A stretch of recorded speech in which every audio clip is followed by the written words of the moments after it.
Wait, what? What? Oh, hi there, kiddies. I'm Joke Man, and you're watching Channel Pop. Don't forget to subscribe.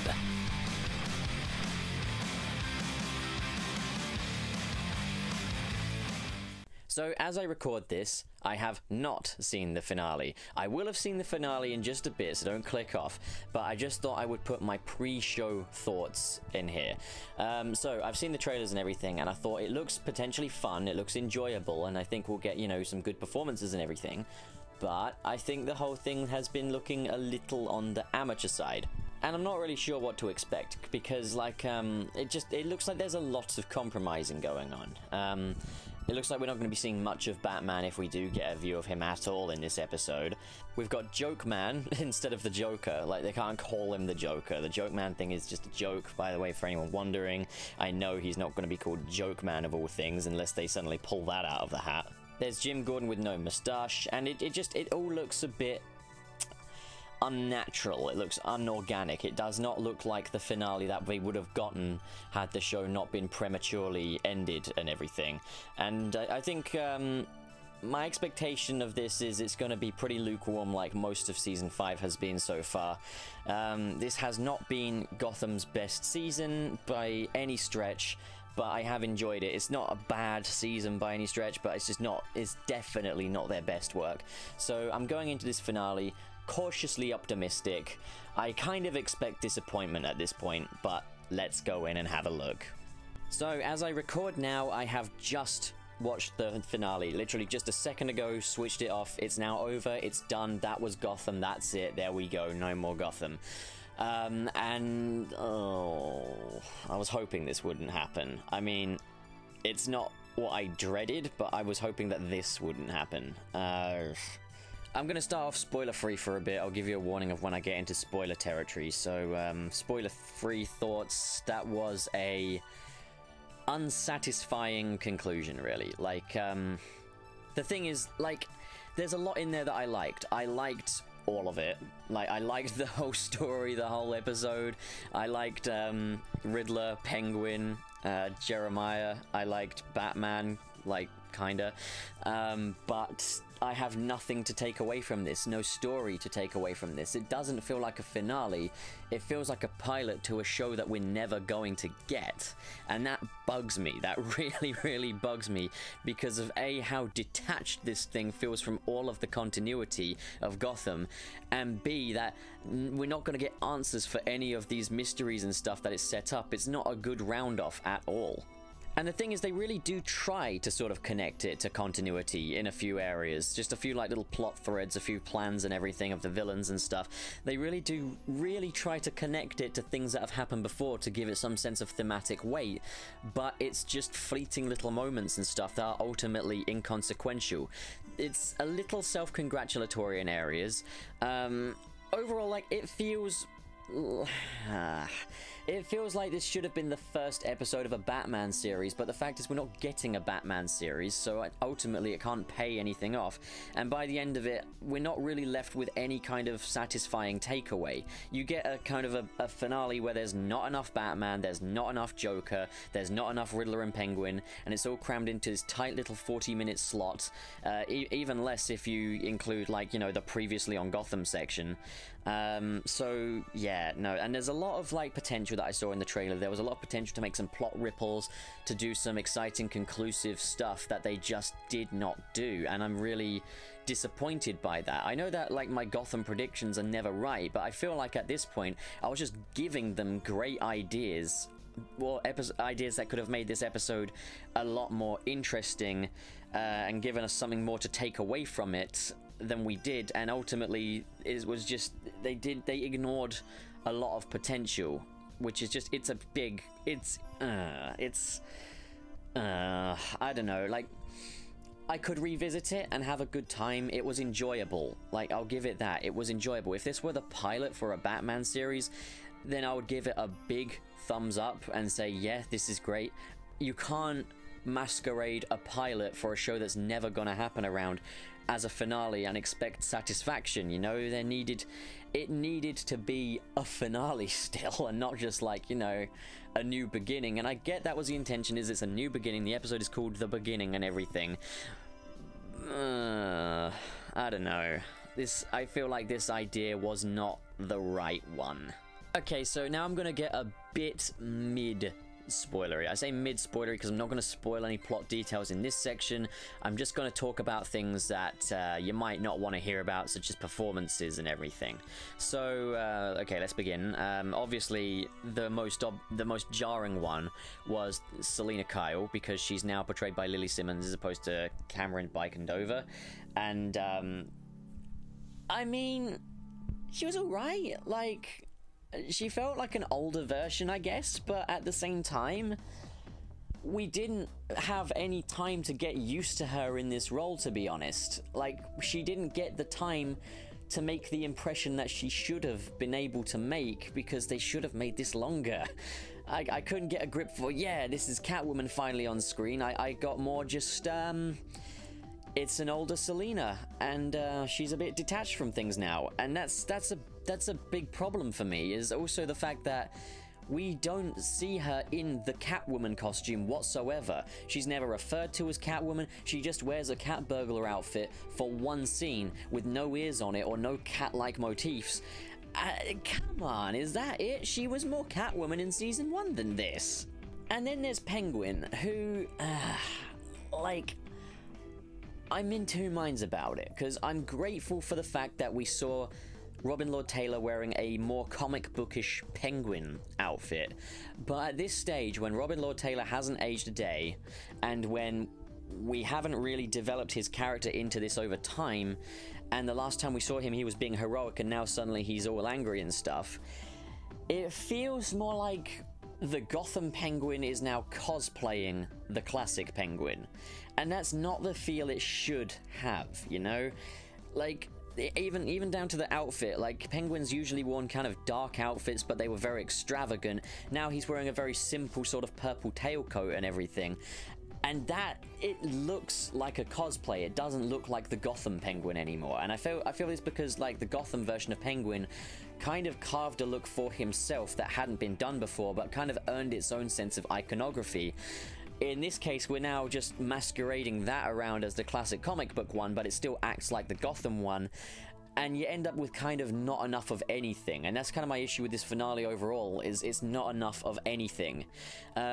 Riddler was one of the better parts of it, because, I mean, like, to be honest, Riddler has been fully formed since season 3, and I have really enjoyed Corey Michael Smith as the Riddler, and he nailed it. And, you know, he's always been very comic book accurate anyway, so now just seeing him with a different outfit and everything, I mean, it looked cool, and, like, the Riddler was as good as he's always been, so nothing to complain about there. Obviously, you guys want me to talk about don't say the J word.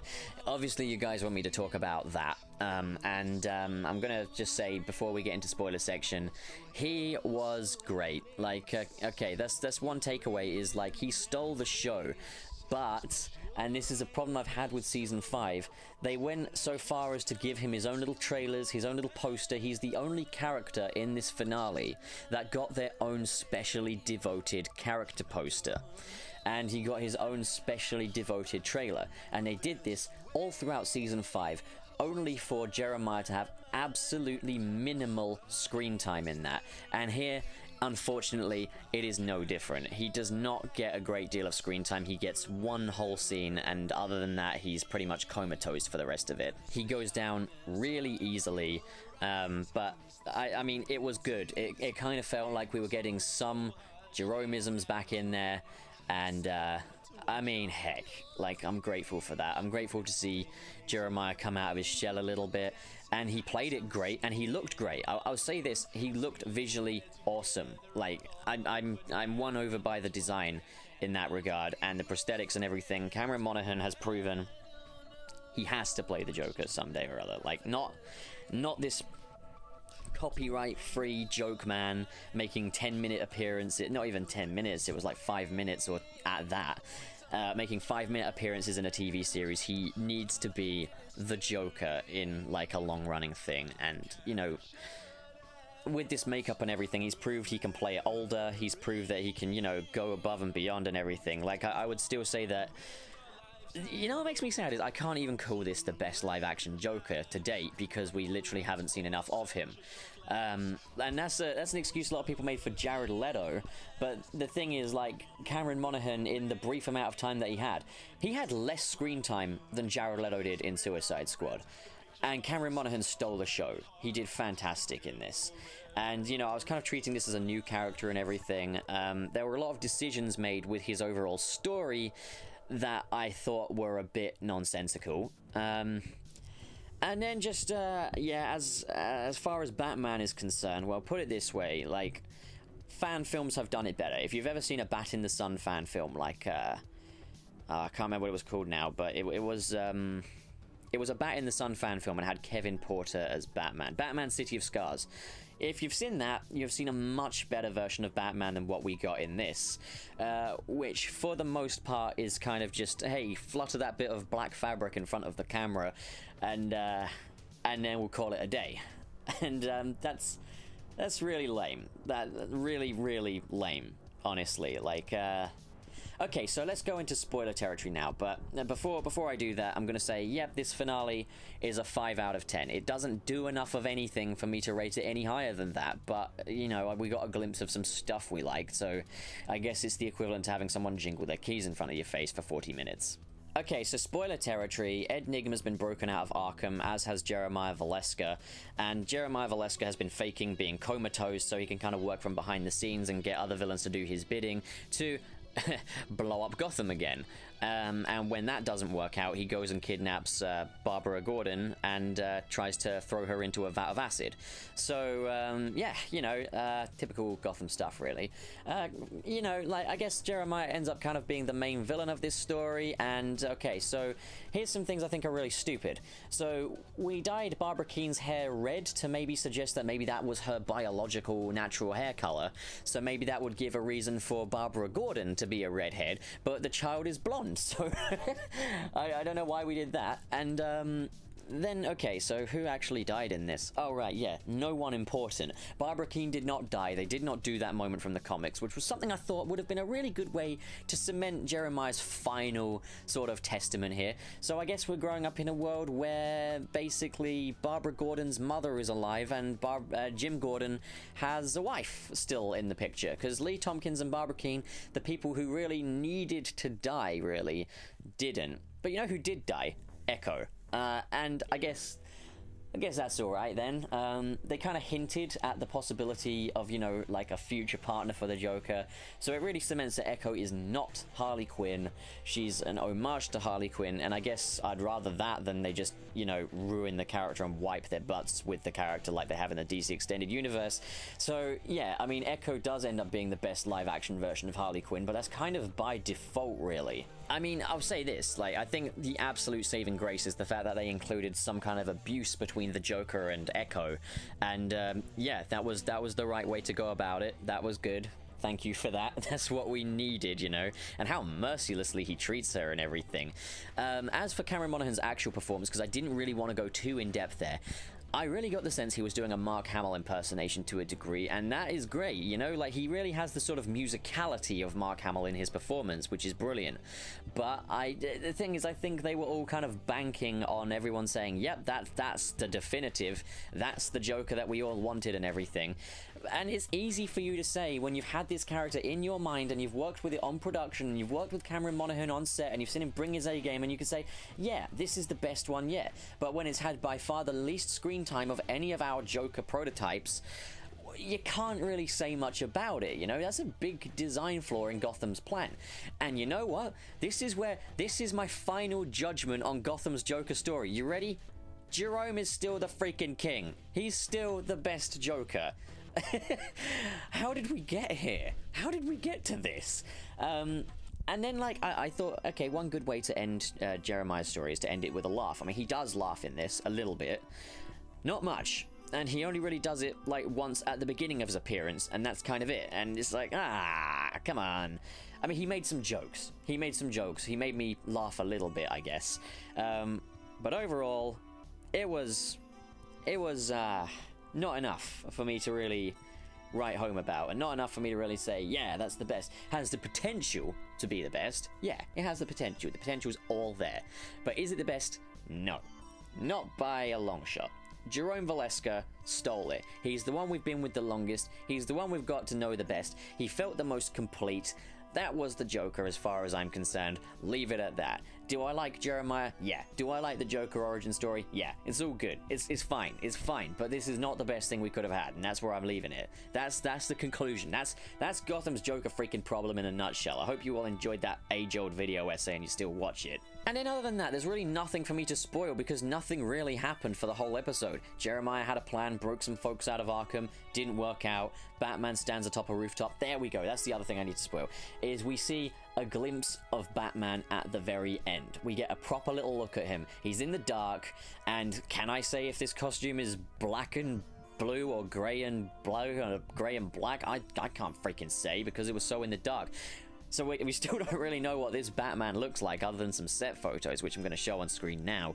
And that final shot is a fumble, in my opinion, because the VFX mapping on it, he looks like a cardboard cutout when the camera just sort of zooms up at it, and then suddenly you sort of get a face of what looks like David Mazouz inside the mask, and it doesn't look right. It doesn't. It's not right. We're not there yet, you know? So much for Boba Talk saying sheen of the screen. There wasn't any need for it. He never showed up on screen anyway, pretty much. So, yeah. That's the Gotham finale. I hope this is the reaction you wanted. Was it bad? No. It's not a bad finale. It's not a bad episode. It's not a bad piece of TV in general. If this were a pilot, I'd be clapping right now. But, yeah. No, it's a finale, so I have to judge it as a finale, and as a finale, it's not good. So, yeah, that's that. Loose ends. Yeah, here's another loose end. I thought the whole point of Jeremiah going into the vat of chemicals was so that Jeremiah could forget about Bruce Wayne. Because if you think about it, if the Joker is obsessed with Bruce Wayne in Batman mythology, when the heck is Bruce Wayne ever gonna get a day off, you know? There's not even any point of being Batman. He might as well just beat people up as Bruce Wayne. And that's the thing, is if the criminals are all after Bruce Wayne, there is no point of being Batman. Batman keeps a secret identity so that the criminals can't come out and get him. And as well as that, even freaking Catwoman knows that he's Batman just by sort of listening to him and sort of sensing him. It's like, if she can sense him, I'm sure she's not the only one that can sense him. So, man, what a continuity. What a weird thing. Also, Jim Gordon's moustache, I totally called it. That happened. He just shaved it off just like that. All because Barbara Keene told him to. It's like, come on. What is that? What is that? Oh, man. So, yeah, the finale was okay. It was kind of a joke. Like, in the grand scheme of things. Like, this is not the finale we should have got. This is not the finale that I think we would have got had they just left, you know, it be and let it keep going without the threat of cancellation. So that's it. That's Gotham. We're far from done with this. Just so you all know. I'm far from done talking about Gotham. I mean, like, because I've got a lot planned. I've got a lot planned to sort of talk about, like, the individual seasons. We'll have, like, a full series review at some point, a full season review and everything. And, you know, we'll have a grand old time. We've got some more cartoons coming that sort of bring your beloved Valeska brothers back for another romp. And I think that's kind of how it should lay. Like, I think Gotham will remain kind of a part of pop culture for a little while yet. And, hey, the show's still not out in the UK yet. So, hey, maybe some of those UK people want some content to keep up with over time. So, yeah. Alright, well, that's my thoughts on the finale. I got nothing more to say right now. I'm upset about this. I won't lie. I'm a bit disappointed, but hey, I saw Avengers Endgame yesterday, so at least Marvel know what they're doing. Alright, that's where we'll leave it. Alright, thank you so much for watching, guys. If you enjoyed this video, don't forget to hit subscribe, hit the like button, because there is more Gotham content coming soon, more than they can deliver at this stage. Thank you so much for watching, guys, and have a great day.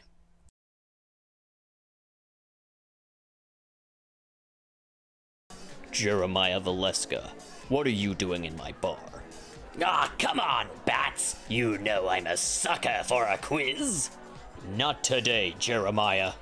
Oh, come on, Bats! Still got a vendetta of a little old me? It's nothing personal. It's just that we specify duos only, not teams. I see. I'll be back. Sorry, gentlemen, but our team is far too large to participate as it is. Therefore, a compromise is in order. Oh. Sorry, baby. Compromising ain't something I do. Okay, so ignoring him, 1989 Joker, Jerome, you guys are Team Canon dead. 2008 Joker and 1966 Joker, you guys are Team Real Life dead. Capiche?